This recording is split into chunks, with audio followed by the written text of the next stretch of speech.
Martineau. Plongé dans l'actualité avec des observateurs qui pensent à contre-courant. Je vous parle souvent de l'excellente revue Argument. Si vous avez jamais acheté ça, là, achetez le dernier numéro. Essayez une fois là, de l'acheter. On peut le trouver dans des kiosques là, de magazines et tout ça. C'est une super bonne revue avec des textes très intéressants. Et dans la dernière édition, la revue Argument, il y a Rémi Villemur, qu'on a déjà reçu quelques fois à l'émission, étudiant à la maîtrise en histoire, auteur et poète. Rémi, qui a fait en fait une critique d'un livre contre la masculinité toxique. Le livre s'intitule Cocorico. C'est un livre québécois. Cocorico, les gars, faut qu'on se parle. C'est de Michael Bergeron. Et Rémi Villemur l'a lu pour nous. Ouais. Il va nous en faire le résumé. Salut Rémi. Ça va bien, Richard? C'est la revue de l'Action nationale, en passant. Excuse-moi. Argument, c'est une très bonne revue, mais c'est dans l'Action nationale qu'on va retrouver ce texte. Excuse-moi, c'est dans l'Action nationale, excuse-moi, mais je mêle les deux parce que les deux sont super bonnes. Ça commence avec d'excellentes revues. Donc, Les gars, faut qu'on se parle. C'est un livre écrit par un gars. Oui. OK, c'est pas une féministe qui dit les hommes. Bon, et lui, là-dedans, on dit quoi? Que la masculinité, elle est essentiellement toxique. Oui, ben t'as vu, hein, t'as même pas lu le livre, puis tu l'as vu venir. Après, c'est écrit par un gars. Moi, je pense que c'est un gars, mais lui, je sais pas s'il s'identifie comme gars. Hein. C'est pas clair, en fait, pour lui, qu'est-ce qu'un homme. C'est très, très vague. Lui, il dit, moi, je m'identifie pas à la masculinité parce que la masculinité a des codes qui moi, m'effraient un peu. Donc, il est très modeste. Il se dit non-binaire? Je pense qu'il se présente comme un queer. Écoute, c'est difficile à suivre, là, ces affaires-là. Là, on s'entend dessus. Fait que je sais pas. Mais lui, en tout cas, il dit la masculinité, je m'y identifie pas. Donc, modestement, je vais proposer une façon de la réformer, voire de la révolutionner, voire de la bouleverser, voire de la bombarder. Hein? Donc, au lieu de juste dire, écoute, la masculinité, il semblerait qu'il y a des millions de personnes qui s'entendent sur ce que c'est. Lui, il décide qu'il met ça à terre. T'sais. Fait que c'est assez modeste. Ben écoute, à la page 24, il écrit plus c'est violent, plus c'est masculin. Ouais. Tu sais, c'est une chose de dire, il y a des gars qui sont des tapons, il y a des gars qui sont des niaiseux, il y a des gars qui sont des agresseurs, qui sont violents, puis tout ça. Mais là, de dire que ça fait partie de l'essence même de la masculinité, c'est là où vraiment, là, je débarque. Oui, il va dire même, je pense, à un moment donné, qu'il a l'impression que les hommes qui tuent les femmes enceintes sont les mêmes qui sont contre l'avortement.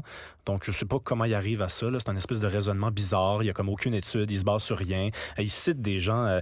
écoute, j'ai jamais vu ça dans un livre. J'en ai lu beaucoup des livres dans ma vie. Là. Il cite des gens qui écrivent sur Instagram. Il dit, je vais citer ma connaissance sur Instagram. Tu sais, c'est censé être une source sérieuse là, pour faire avancer son point. C'est complètement désordonné comme livre, là, franchement. Là. Moi, je trouve que ce qui est le plus inquiétant, c'est la paranoïa là-dedans. Puis j'ai reconnu beaucoup d'arguments que j'entends souvent. Tu sais, par exemple, il dit...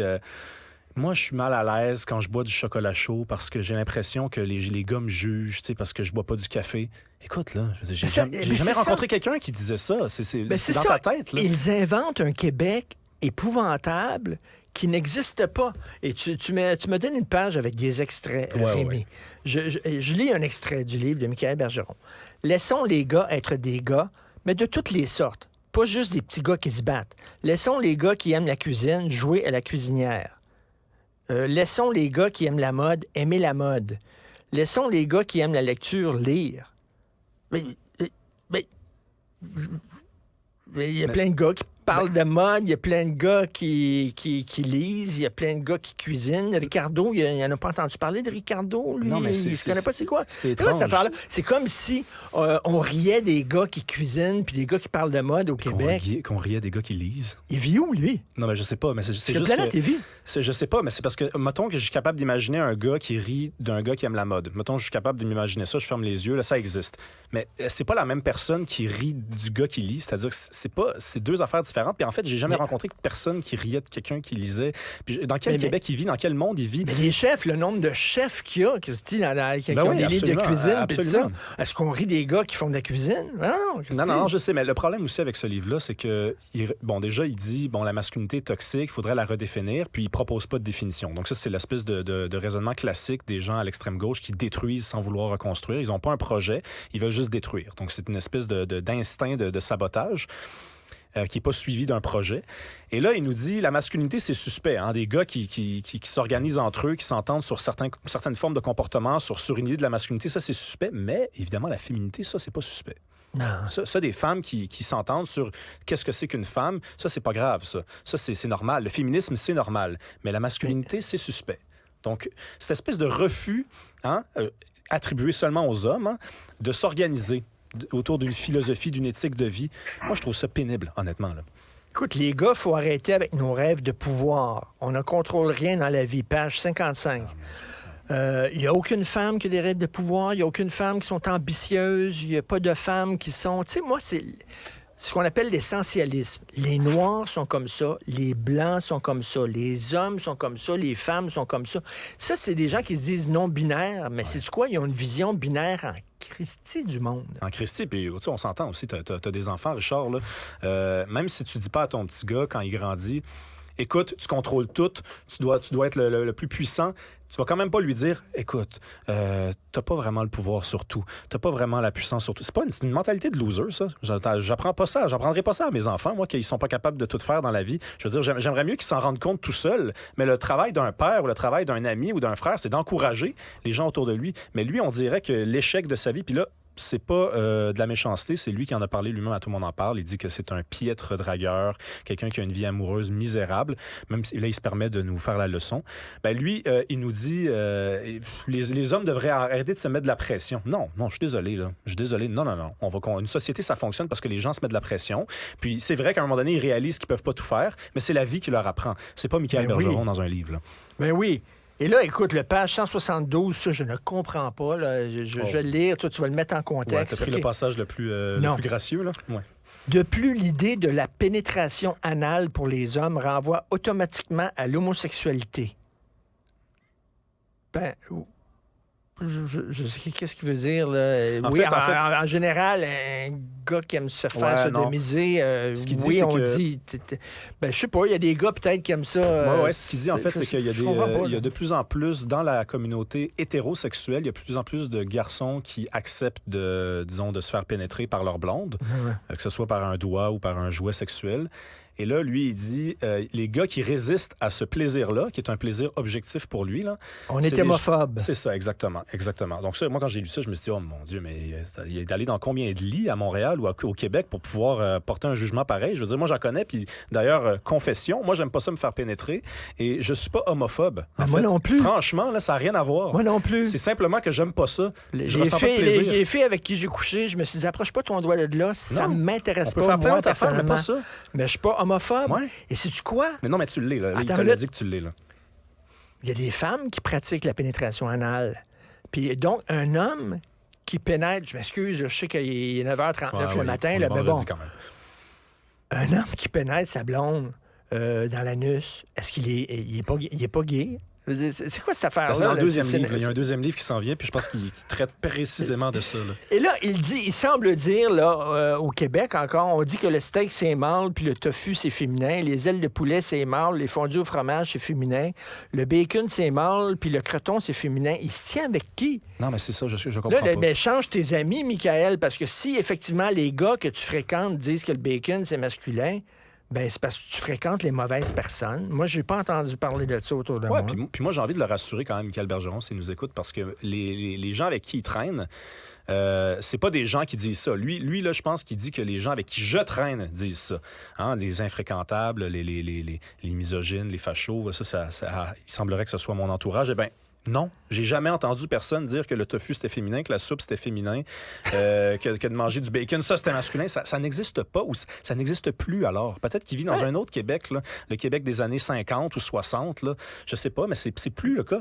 Mais ça, c'est souvent, puis là je vais prendre un pas de recul vis-à-vis, je parlerai pas de Michael Bergeron, mais ce genre les woke souvent inventent un ennemi imaginaire pour mieux le combattre.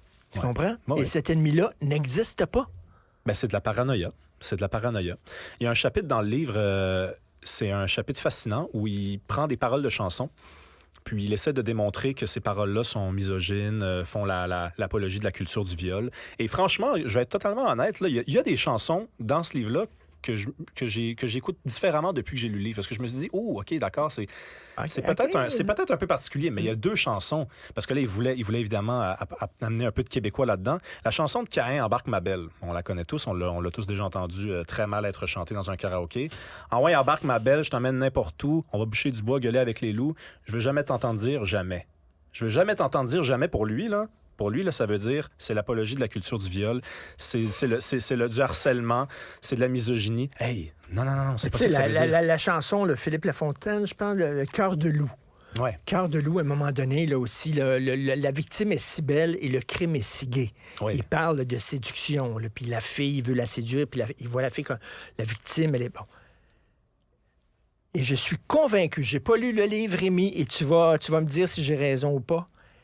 Les tounes qu'il accuse d'être sexistes et misogynes, c'est toutes des chansons de blancs. Ah oui, mais oui. Est-ce qu'il parle des chansons de rap? gangster rap? Non. You fucking bitch, you bitch, gonna my hoe, you bitch. Il y en a plein, mais il n'en parle pas, parce que c'est des Noirs qui chantent ça. Il a peut-être oublié.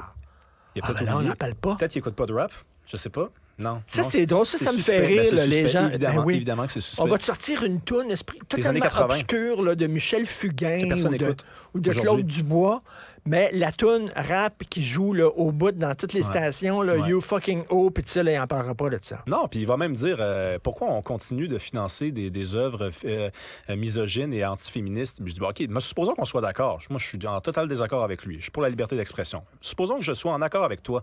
Ben là, il faut arrêter de subventionner le rap. Là, mon gars, là, c'est ça l'enjeu contemporain. Là. C'est pas la musique de Fugain qui joue plus. Là. OK? C'est la musique de 514. OK? C'est la musique d'Enima qui joue à la radio, dans certaines radios, puis qui joue dans toutes les voitures à Montréal, puis qui sont financées, puis c'est pour ça qu'ils se ramassent sur Spotify, que des clips sont tournés sur YouTube. Donc, c'est ça qu'il faut arrêter de financer. Mais ça prendrait un petit peu de courage quand même. Écoute, donc, tu m'as passé ton exemplaire et c'est annoté, tu as plein de notes que tu as mis dans la marge et tout ça. Cocorico, les gars, faut qu'on se parle. Lui, il a bu le Kool-Aid. Oui, il a bu le Kool-Aid. Puis moi, la raison pour laquelle j'ai fait ce travail-là, c'est pas quelque chose que j'aime faire. C'est probablement la dernière fois que je vais venir ici commenter un livre. C'est que j'ai été, franchement, là, blessé par le fait qu'il y ait un accueil unanime à ce livre-là. Ah oui? Donc moi, je l'ai vu, à tout le monde en parle, puis je me suis dit, mais attends une minute, c'est pourquoi on lui déroule le tapis rouge? Pourquoi c'est aussi facile que ça, cette entrevue-là? Pourquoi dans Le Devoir, c'est un portrait? Et là, j'ai lu le livre, je me suis dit, mais ça n'a pas d'allure. Je veux dire, mais par contre, une femme pourrait avoir un livre qui dit, mettons, je n'aime pas les hommes ou les hommes sont tous des ci, tous des ça, puis ça serait un best-seller. T'imagines un gars qui écrit un livre comme ça sur les femmes?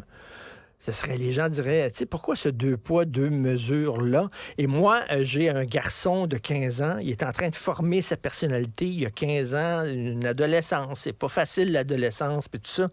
Puis tu sais, lui, se faire dire tout le temps, constamment, les gars, c'est pas bon, les gars, c'est pourri, les gars, c'est toxique, les gars, c'est violent. Plus c'est masculin, plus c'est violent, ouais. Ce genre de phrase-là. C'est pas évident pour ces jeunes hommes-là. Mais ça l'est même pas pour nous, hein? Moi qui ai 29 ans, toi qui es un peu plus vieux que moi, je veux dire, c'est même pas évident pour nous. Donc, pour un jeune de 15 ans, j'imagine même pas. Moi, je les plains. Moi, des fois, quand j'entends des gens dire « j'aurais peut-être pas d'enfant parce que à cause de l'environnement », moi, j'ai envie de dire « j'aurais peut-être pas d'enfant à cause que tabarnouche, avoir un garçon, là, aujourd'hui, là, c'est une job à temps plein, là. Parce que quand il revient de l'école, il faut que tu dises « assis-toi, là, raconte-moi tout ce qui s'est passé, là, on va essayer de te déprogrammer, là. » OK, ils t'ont dit ça, t'as lu ça, oh mon Dieu, c'est compliqué. Ben oui, puis là, le petit gars dit « ben moi, je lis, puis moi, j'aime la cuisine, puis je dois être une fille. » Je dois être une fille. Fait que je suis une fille dans un corps de gars parce que Michael Bergeron, il dit justement, là, fait que je dois être une fille, je suis pas un gars. Oui. Ben non. Oui, puis dès l'âge de 14 ans, ça devient quand même facile d'entreprendre les démarches. Là. Pas capable d'acheter de la loterie, mais tu peux changer de sexe. Non, on peut lire ça dans l'Action nationale, qui est une autre super bonne revue, donc avec argument. Donc, ton texte est dans l'Action nationale sur Cocorico. Les gars, faut qu'on se parle. Michael Bergeron. Oui, il faut qu'on se parle, mais je pense pas qu'il faut se dire nécessairement ces affaires-là. Rémi Villemur, étudiant en maîtrise en histoire, auteur et poète. Merci beaucoup, Rémi. Merci. Bon week-end. Salut. Martineau, il n'y a pas le temps pour